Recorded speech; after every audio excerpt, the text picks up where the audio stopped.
저는 그런 거를 TV로도 보지만 네. 현실적으로도 많이 보거든요. 네. 현실판 결혼식을 많이 보거든요. 그러니까 결혼에 대해서 그러네요, 더욱더 좀. 신중해지고 아직까지 결혼 못한 이유도 사실 크죠.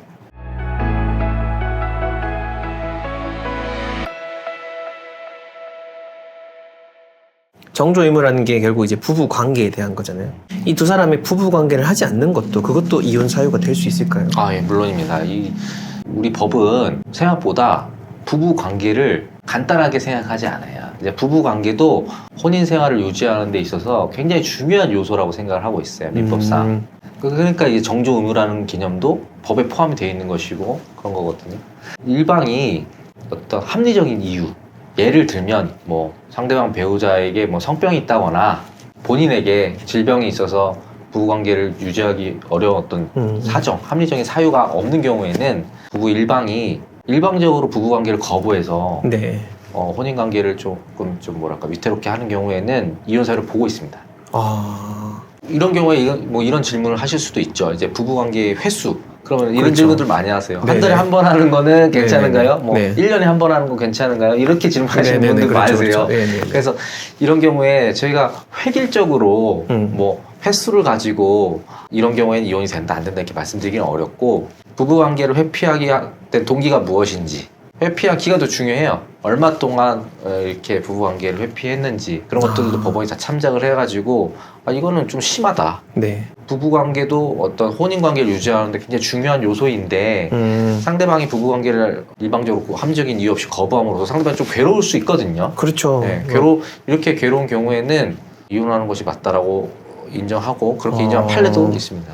남편 입장에서 아내가 자꾸 성관계를 거부하고 남편을 너무나 원하는데 이제 그걸 참지 못해서 외도를 하게 됐다. 그런 경우에는 또 어떻게 볼 수 있을까요? 그렇다고 하더라도 네. 외도를 하는 것은 명백히 부정한 행위이기 때문에 본인의 이제 규칙 사유가 되는 거죠. 이혼을 네. 하게 된다면 네네. 예, 상대방 배우자가 너가 외도를 했기 때문에 난 이혼을 하고 싶다. 너의 유책 사유다라고 해서 이혼 청구를 하면 이혼 청구 받아들여질 것이고 결과적으로는 왜냐면 본인이 이제 상대방 배우자가 부부관계를 해주지 않는다고 하더라도 이제 외도가 무조건 정당화되는 건 아니거든요. 그렇죠. 명백히 네. 이혼 사유이기 때문에 이혼이 되는 네. 문제는 없지만 네네네. 이제 이런 건 있을 수 있겠죠. 이제 결국은 이혼함에 있어서 외도를 했기 때문에 위자료 청구를 할 텐데 위자료 청구하는데 이제 감액 사유가 될 수 있겠죠. 참작 사유가 될 수 있죠. 네. 남편이 너무 배가 나와서 싫어요. 아니면 아내가 살이 쪄서 싫어요. 이런 것도 당연히 안 되겠네요. 그러니까 그것을 이제 일반화해서 상대방의 외모라든지 네. 체형 때문에 싫을 수 있거든요. 네. 현실적으로. 근데 분명 또 그것 때문에 피해서 또 그게 문제되신 분들도 계실 거라고. 분명히 그렇죠. 네네. 근데 이제 일괄적으로 그래서 거부했다고 해서 합리화되지는 않고 아까 말씀드린 대로 이혼 과정에서 재판부가 판단하는데 참작 사유는 될 수 있겠죠. 그런데 네. 이제 외도를 하는 데 있어서 정당화의 근거가 된다거나 외도의 근거가 된다거나 아니면은 부부관계를 거부하는데 무조건적인 어떤 근거가 된다거나 그렇게 볼 수는 없죠. 남편에게 만족을 하지 못하는 아내. 그래서 아내가 계속 성관계를 피한다. 그래서 남편이 소를 제기했고 여자 측 변호인이시라면은 어떻게 하시겠어요? 여자 측 변호인이라고 하면 만족하지 못한 이유가 있을 거거든요. 네네네. 만족하지 못한 이유가 무엇이냐? 대체로 이제 질병이 있는 경우가 있을 수 있어요. 성적인 문제. 질병. 네, 성적인 문제. 남편 쪽에서 성적인 문제가 있기 때문에 관계에 만족을 못하고 결국 이혼을 하고 싶다. 여자 쪽에서 이혼을 하고 싶다라고 해서 이혼을 하는 경우도 있을 수 있고 내가 거부해서 내가 만족 못해서 너랑 하는 게 조금 그래. 그래서 거부를 해서 상대방이 저 사람이 부부관계 거부하기 때문에 이혼하겠다 이런 경우도 있을 수 있잖아요. 네네, 그렇죠. 모든 경우에 있어서도 여자 측에서 이제 주장할 수 있는 경우에는 남편의 어떤 성적인 어떤 질병이 있는지 이를 입증하는 게 좀 중요할 것 같아요. 네. 그런 질병이 있다고 하면 객관적인 질병이 있다고 하면 그것이 뭐 예를 들면 발기부전이 있을 수 있고 아니면 뭐 조루 증상이 있을 수도 있고 이런 경우에는 성적 만족을 얻기가 쉽지 않거든요. 이런 경우에는 질병이 있는 경우에는 뭐 이혼하는데 참작 사유가 될 수 있죠. 이혼을 했을 때도 가장 문제가 되는 게 또 이 자녀, 양육권에 대한 부분이 아닐까라는 생각이 듭니다. 또 거기에서 양육비, 돈에 대한 문제도 얽혀 있을 거고요. 이 부분에 대해서 조금 한번 이야기를 나눠볼까 싶은데 뭐 양육비에 대한 부분 혹시 전반적으로 말씀해주고 싶으신 얘기 있으시면은. 이혼하시는 분들이 가장 고려를 많이 하시는 부분이 딱 두 가지가 양육권을 누가 갖느냐의 문제가 있을 수 있고 첫 번째로 그리고 양육비를 누가 얼마나 부담하느냐의 문제가 있을 수 있고 그리고 이제 크게 두 번째로는 재산 분할 이게 관심이 가장 많으세요. 근데 말씀하신 것처럼 양육 관련해서는 양육권자를 누구로 지정하느냐의 문제가 이제 첫 번째겠죠. 근데 양육권자를 첫 번째로 지정하는 데는 원칙적으로는 일단 이혼하려는 부부 사이의 합의가 1순위예요. 네, 1순위예요. 근데 보통 합의가 안 되지만 합의가 된다면 이제 합의한 바에 따라서 결정을 하는데 합의한 것도 우리가 무조건 따라야 되는 건 아니고 그 합의한 바대로 이제 양육권자나 어떤 양육비 이렇게 지급의 문제가 모든 것이 해결되는 것은 아니고 법원이 판단을 합니다. 개입을 합니다. 왜냐하면 이혼 과정에서는 그 현실적으로 아주 이성적인 기준을 가지고 양육권자나 양육비의 기준을 정하는 경우가 쉽지 않거든요. 당사자 간에 다른 얽혀있는 문제들 때문에 그것을 양육에 연계시켜가지고 같이 협의하는 경우가 많아요. 근데 중요한 요소는 아무래도 자녀의 복리겠죠.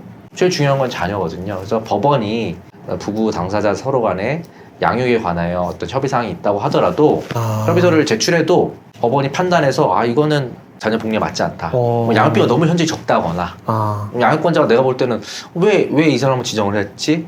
이 사람은 굉장히 좀 문제가 있는 사람인데 이 사람이 자녀를 키웠을 때는 큰 문제가 생길 것 같은데 라고 생각을 한다면 보정 공고를 내려요. 보정 공고를 내려요. 법률상 이제 직권으로도 양육에 관한 사항이라든지 이런 것들을 법원이 직권으로 결정할 수도 있어요. 수정해서 협의를 수정해서. 그런데 보통 그렇게까지는 하지 않고 보정 공고를 내리고 보정 공고를 따르지 않으면 이혼 의사가 있는 것을 확인을 해주질 않아요. 그러니까 이혼 의사가 있는지를 확인을 법원에서 해줘야 이혼이 되는데 보정 공고에 따르지 않으면 이혼 의사 확인을 해주지 않기 때문에 간접적으로 강제할 수 있는 어떤 수단으로 이제 작용되고 있거든요. 그래서 법원에서 보정 공고를 내리고 안 따라주면 이혼 의사 확인이 안 되니까 이혼을 하기 위해서는 어쩔 수 없이 법원의 보정 공고를 따르도록 하고 있어요. 법원이 생각하는 양육에 관한 기준을 부부에게 어떤 강요할 수 있는 어떤 간접적인 수단이 되는 거죠. 그럼 여기서 혹시 자녀의 의사를 직접 물어보기도 하나요? 자녀의 의사를 물어보는 경우가 많습니다. 요새는 자녀의 의사를 굉장히 중요하게 생각하기 때문에 의사 표현을 주체적으로 할 수 있는 나이 보통 뭐 초등학교 한 3학년 정도 수준이면 한 10살 정도? 네, 그 정도 수준이면 누가 엄마랑 살지 아빠랑 살지 이런 것들을 결정할 수 있는 의사 능력을 표현할 수 있는 충분한 어떤 나이가 됐다고 보고 물어보기도 하거든요. 근데 만약 그 나이가 안 된다 그러면은 둘 사이 합의가 심하게 이루어지지 않는 경우에는 그 전담 그 조사관을 통해 가지고 아동 심리 검사를 하는 경우도 있어요. 그래서 아동 심리 검사를 통해 가지고 이 아이가 부모 둘 중에 누구와 사는 것이 적당한지 판단을 하는 경우도 있습니다. 미성년자의 입장에서는 참 엄청난 정신적인 고통, 트라우마 혹은 그런 나쁜 기억이 되겠네요. 참 안타깝네요. 그러면은 이제 남편이 바람을 피워가지고 이혼을 하는 상황인데 근데 그 남편이 경제력이 있고 이혼을 청구한 아내분께서는 경제력이 없다면은 이런 경우에는 누구에게 더 상황이 유리하게 흘러갈까요? 만약에 그런 사건이 저한테 왔다. 뭐라고 조언을 드릴 거냐면 드릴 수 있냐면 보통 이제 어머니가 이제 양육권을 가져간다 보시면 돼요. 경제력의 유무는 참고는 하지만 크게 중요하지는 않아요. 왜냐하면 안 키우는 사람이 경제력 여건이 좋으면 양육비를 그만큼 많이 주면 되거든요. 양육비. 그래서 양육권이 누구에게 있느냐의 문제는 기본적으로 누가 이 사람을 키우는 게 맞느냐의 문제를 중점적인 초점을 가지고 바라보고 그것은 일반적으로 어머니가 양육권을 갖는 경우가 많죠. 왜냐면 현실적으로 자녀들이 어머니랑 교감하는 경우가 훨씬 많잖아요. 보통 일반적으로는 회사에서 일을 하고 이제 바깥에서 있다가 집으로 들어오는 경우가 많기 때문에 그리고 뭐 맞벌이를 한다고 하더라도 마찬가지예요 요즘에. 그래서 보통 아이들은 어머니와 교감하는 경우가 많고 아이 스스로도 어머니랑 살기 원하는 경우가 많고 또 부부간의 상호간의 합의도 그렇게 많이들 하세요. 엄마가 키우고 양육비는 아빠가 줄게 이렇게 합의를 하는 경우가 많기 때문에 거의 90% 이상이 어머니가 양육권을 갖는 경우가 많다 보시면 될 것 같아요. 양육권은 이제 실질적인 그 권리고 이제 양육비는 또 남편이 부담을 하면 되는 거니까. 근데 그래도 또 너무너무 어떤 유책 배우자 라고 한다면은 그런 경우에는 그래도 또 양육권을 가져와야 되잖아요. 그런 경우가 있죠. 제가 말씀드렸듯이 90%는 이제 어머니가 양육권을 가져가시면 돼요. 엄마 쪽이. 반대로 이제 10%의 경우는 무엇이냐면 모든 어떤 귀책 사유가 다 포함될 수는 없겠지만 아이를 키우는데 적당하지 않은 귀책 사유가 있을 수 있잖아요. 이혼할 때. 예를 들면은 뭐 단순히 외도를 한 경우도 있을 수 있지만 이 외도가 뭐 집을 나와서 안 들어와. 예를 들면 애 밥도 안 차려주고 네네네. 오히려 집안 살림 거덜내고 이런 경우에는 엄마가 애를 키울 수 있는 어떤 여건이 안 된다고 보는 게 맞겠죠. 그러니까 네. 그런 경우에는 보통 법원이 영유권자로 아버지를 지정한 경우도 있습니다. 뭐 이런 것도 있겠지만은 실질적으로 어떤 이런 양육권 확보를 위해서 뭔가 어떤 대비를 할 수 있는 방법들이 있을까요?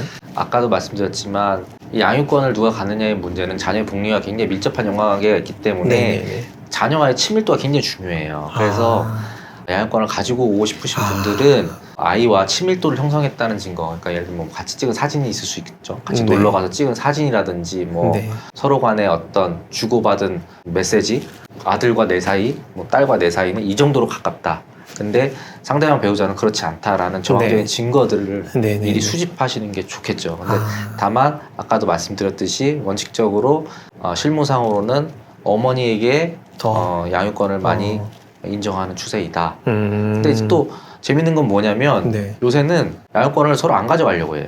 근데 이런 고민들이 옛날에는 굉장히 어떤 현실적인 고민이었는데 이런 고민들 할 필요가 없어졌어요, 사실은. 서로 양육권을 안 가져. 내가 안 키우려고 그래. 왜냐면 양육비만 주고 새 삶을 살아야 되는데 이 아이를 어떻게 짐처럼 생각을 하는 거죠. 그래서 되게 애가 딸려 있으면 아무래도 새로운 어떤 삶을 사는데 방해가 된다고 생각을 해서 양육권을 서로 미루는 경우가 오히려 요새는 더 많아요. 그게 점점 늘고 있다는 말씀이신 거죠. 네. 참 안타깝네요. 네. 네, 이혼 과정 이야기하고 있는데 참 씁쓸한 내용이 많네요. 네. 그 변호사님은 결혼을 하실 겁니까? 글쎄 이렇게 이렇게 얘기를 하다 보면 결혼을 안 하고 싶죠, 당연히. 이게 왜냐하면 요새 결혼 지옥이라는 프로그램이 있어요. 오은영 박사님 나오셔가지고 어떤 그 가정 문제들을 심리적으로 이렇게 짚어가면서 해결하는 그런 프로그램인데 사실 저는 그런 거를 TV로도 보지만 현실적으로도 많이 보거든요. 결혼 지옥을. 현실판 결혼 지옥을 많이 보거든요. 그러니까 결혼에 대해서 더욱더 신중해지고 아직까지 결혼 못한 이유도 사실 크죠. 아무래도 그런 상황을 너무 많이 보시다 보니까. 그렇습니다. 그러니까 아까도 말씀드렸듯이 저는 결혼할 때 내 마음가짐이 중요하다고 생각하는 사람이에요. 그렇기 때문에 제가 봐와온 이혼의 어떤 현실적인 모습들을 내가 다 감당할 수 있는 마음의 준비가 되어 있을까 생각하면 아직 안 돼 있기 때문에 그래서 자꾸 결혼을 미루고 있는 것 같아요. 이건 좀 또 다른 질문인데 갑자기 생각이 난 건데 애를 낳지 않는 부부에 대해서는 어떻게 생각을 하십니까? 어떤 사회적인 가치로 봤을 때. 사회적인 가치로 봤을 때. 저는 그렇게 생각하고 있어요. 출산율 때문에 문제다 이렇게 이야기를 많이들 하시는데 아이를 낳지 않는 것이 그것이 뭐 개인의 잘못이라거나 또 사회의 잘못이라거나 저는 그렇게 생각은 안 하고 있어요. 자연스러운 현상이라고 보거든요. 왜냐하면 사회가 어떻게 보면 경쟁이 좀 심해지고 살기가 좀 각박해지고 아까 말씀드렸듯이 결혼을 하는 것이 오히려 손해가 되는 사회가 됐기 때문에 결혼을 기피하고 또 출산을 기피하고 이렇게 되는 사회가 됐어요. 그럼 이건 어떻게 보면은 너무나 자연스러운 거예요. 인간이라는 것이 생존의 본능을 가지고 거기에 따라서 맞춰서 움직이는 것이 인간이기 때문에 인간이 본능에 따라서 움직이다 보니까 결혼을 기피하고 출산을 기피하는 것이지 그것이 잘못됐다 이렇게 볼 수는 없거든요. 자연스러운 현상이다 이렇게 받아들이면 될 것 같아요. 오히려 그리고 인구가 주는 것이 국가적으로 나쁘다 이렇게 보는 시각도 있겠지만 우리보다 인구가 적은데도 오히려 잘 사는 나라들도 있거든요. 유럽 쪽에. 그런 걸 생각해 보면 이거는 어떻게 보면 세상이 변하면서 적응하는 인간의 모습이고 그것을 옳고 그름의 가치 판단으로 판단하기 좀 어려운 문제 아닌가 이렇게 생각을 개인적으로 하고 있어요. 상당히 또 상황을 어찌 보면 객관적으로 바라보신다고 해야 될까요? 저 같은 경우에 평소에 이제 어떤 인구가 줄어드는 것에 대해서 조금은 문제성을 가지고 바라보고 있었는데 또 변호사님 말씀을 들어보니까 그것도 맞는 말씀인 것 같습니다. 인구가 너무 줄어서 인구가 늘어날 수 있는 요인이 생기고 다시 회복할 수 있는 기회가 생기고 이게 자연의 어떤 섭리라고 저는 보거든요, 개인적으로. 그래서 그것이 어떤 자연스러운 흐름의 어떤 과정 속에 있는 거 아닌가 생각하고 있어요. 너무 좋은 말씀입니다. 네. 알겠습니다. 그럼 요 정도까지 하고 그다음 재산 분할로 넘어가 보겠습니다. 네.